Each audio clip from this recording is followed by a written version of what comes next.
South Korea's Navy just handed a woman command of a warship for the first time in the service's 81-year history. That's not a minor detail buried in a personnel file. It's a line that had never been crossed in a Navy that's existed since right after Korea's liberation in 1945. According to the Korea Herald and the defense outlet Marine Insight, the Republic of Korea Navy appointed a woman to command a captain-rank warship. The first time in 8 decades a woman has held that position in the service's officer corps. 81 years without something is a long time for any institution. It means every previous generation of Korean naval officers, every wardroom, every bridge watch on a captain-rank vessel went to men only. So the real question isn't just who is she?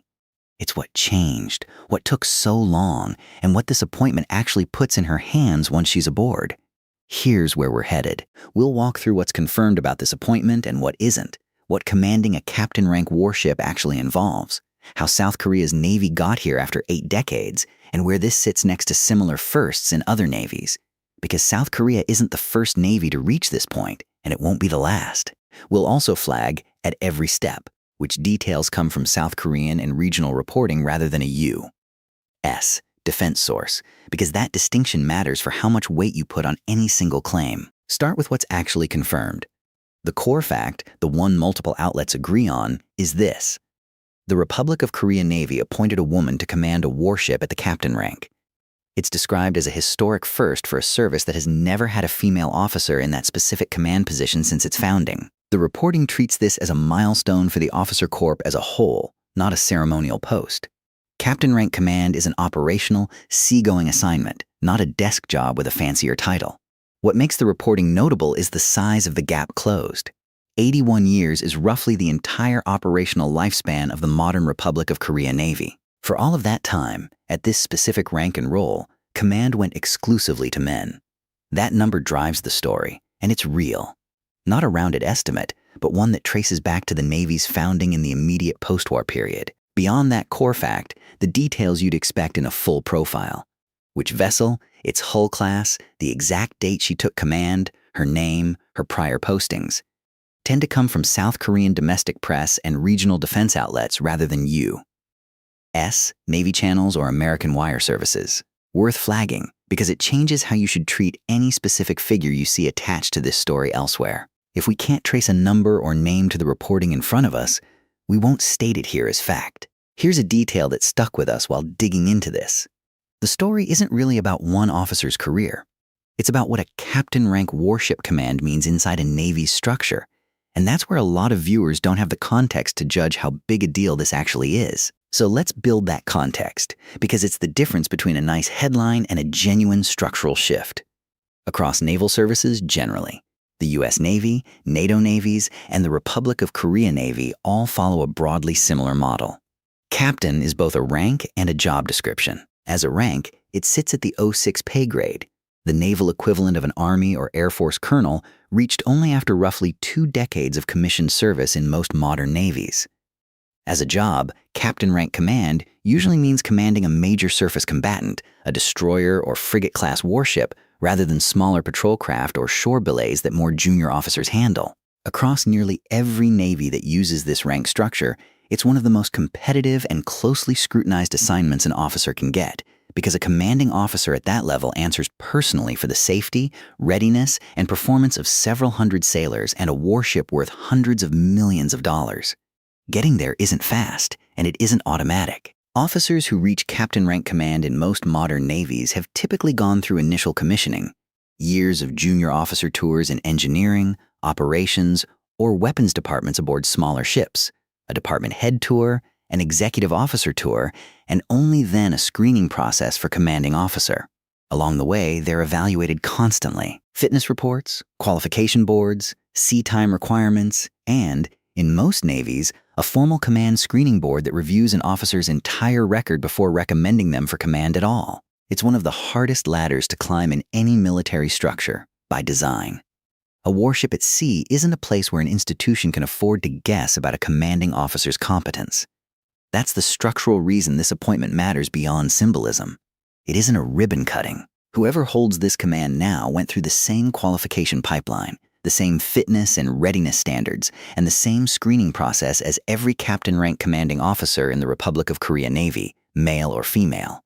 The first here is about who made it through that pipeline, not a new track built just for her. For most of the Republic of Korea Navy's history, that pipeline wasn't open to women at all in practice, like a number of modern military services, including, at earlier points, the U.S. Navy and the Royal Navy. South Korea's armed forces spent decades restricting women largely to support, administrative, or shore-based medical roles, with seagoing line officer and combatant command tracks functioning as male-only pipelines. Opening those tracks took policy change at the institutional level, revised eligibility rules, revised training pathways, and eventually revised assignment policies letting women serve and be evaluated on the same seagoing career track as their male peers.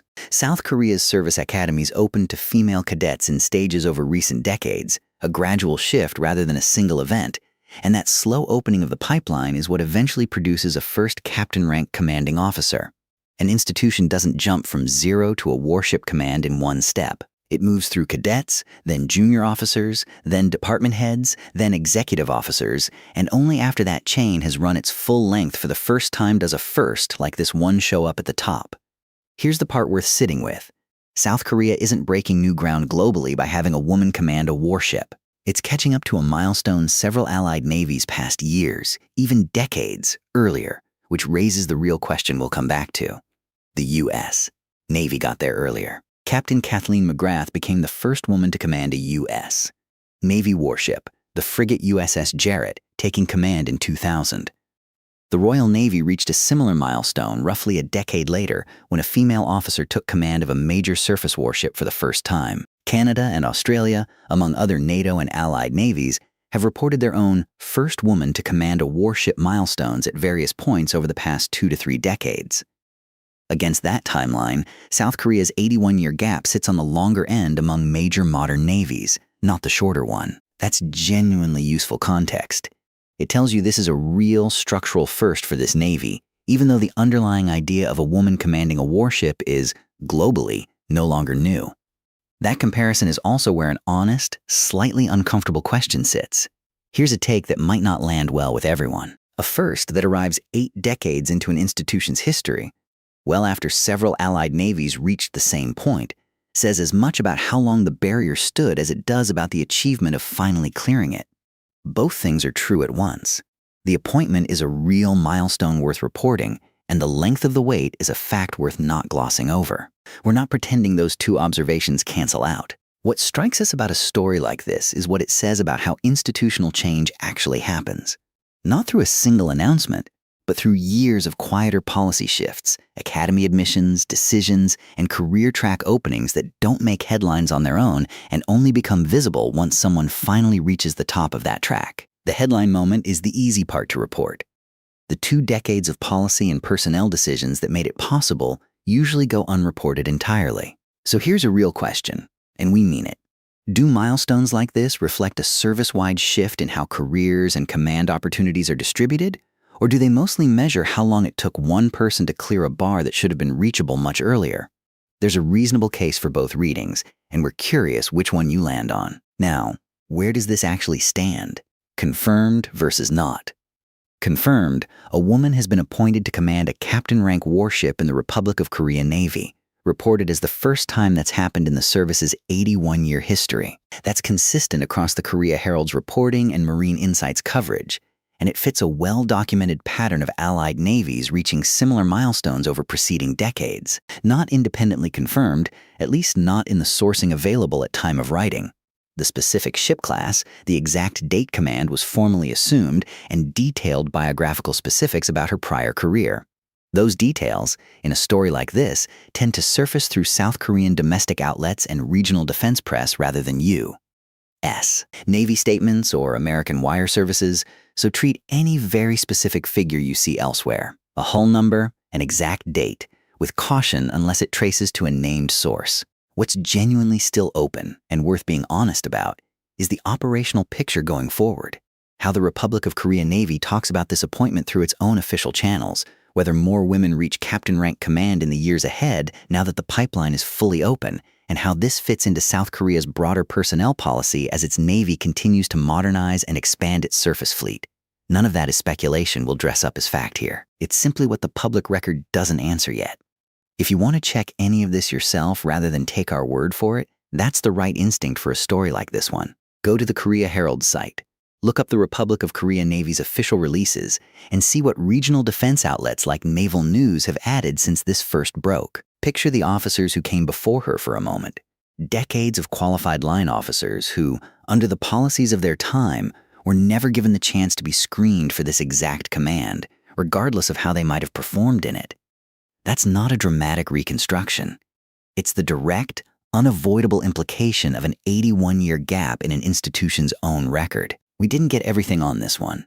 The ship class and the exact date of the change of command aren't nailed down in what's publicly available right now. If South Korean or regional outlets publish those specifics, we'll fold them into a follow-up, so keep an eye on our channel for the update when the fuller picture comes into focus. That's where this stands. A confirmed, historic first inside one of the region's more significant naval powers, arriving later than several of its allies reached the same point, with the operational specifics still filling in as South Korean and regional reporting catches up. We'll keep tracking it.